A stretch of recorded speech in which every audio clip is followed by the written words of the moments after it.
В нашия град преди 55 години се открива първата детска градина. С вълнение и нетърпение очакваме кръстницата да даде името на градината. На 1 април, но не на шега, тя вече е при нас. Зорка Първанова, съпругата на президента на България. Посрещаме я с добре дошла по български обичай. Още от първия контакт става ясно – нашата гостенка е компетентна, земна и усмихната. Госпожо директор, господин кмете, уважаеми госпожи и господа, родители, преподаватели, скъпи деца, искам сърдечно да ви благодаря за това, че ми отредихте тази почетна роля, да бъда кръстница на вашата детска градина, първата в вашия чудесен град, богат на история, на живопис, на природа, на култура и традиции. Благодаря ви, защото поканата за кумство е знак за доверие, уважение и аз я приемам и като чест, и като сериозна отговорност. И от първия екип на госпожа Рачинска до днешния екип, вашия, госпожо директор, сигурна съм, че всички сте имали една грижа да растат децата здрави, изпълнени с любов към родното, към българското, както видяхме преди малко от програмата, която ни показаха вашите възпитаници, да знаят своята история, традициите, своя роден край, да обичат и да уважават, да се гордеят с природата, с историята и народния край на България.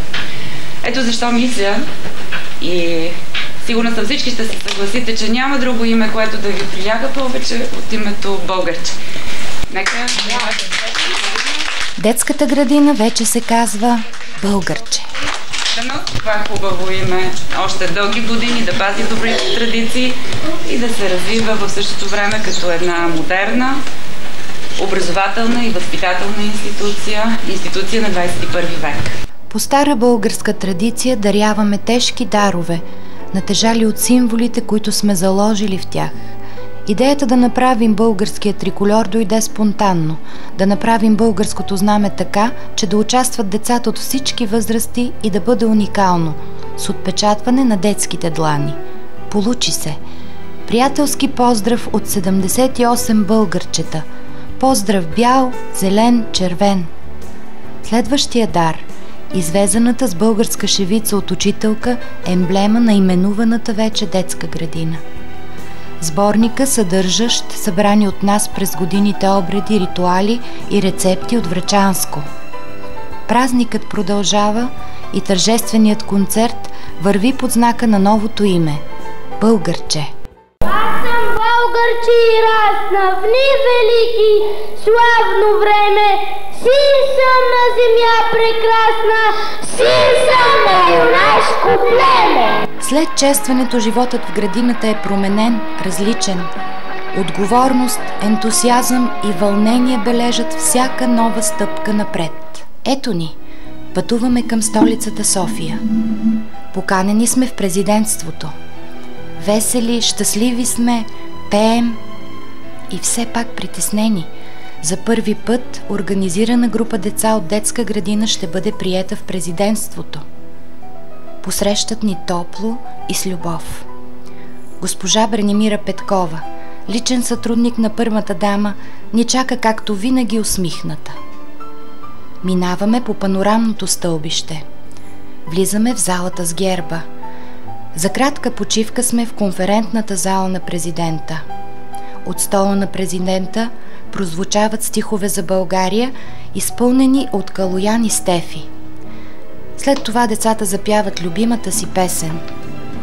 Там ни чака изненада, спомен за всеки един, значката с българския трикольор.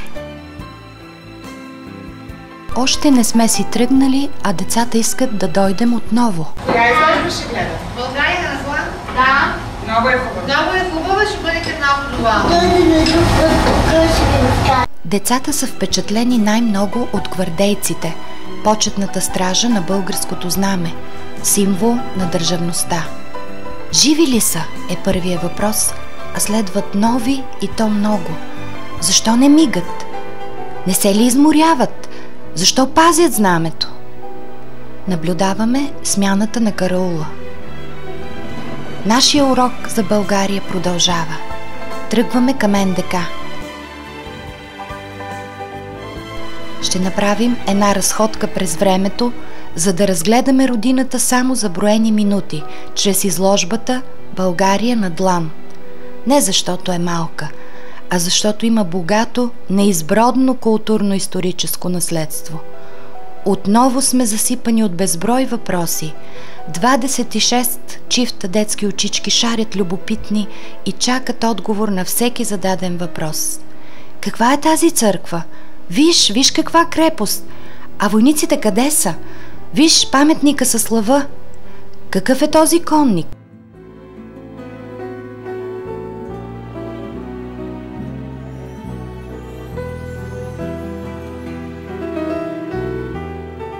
Тръгваме си изпълнени с много впечатления, въодушевени и развълнувани.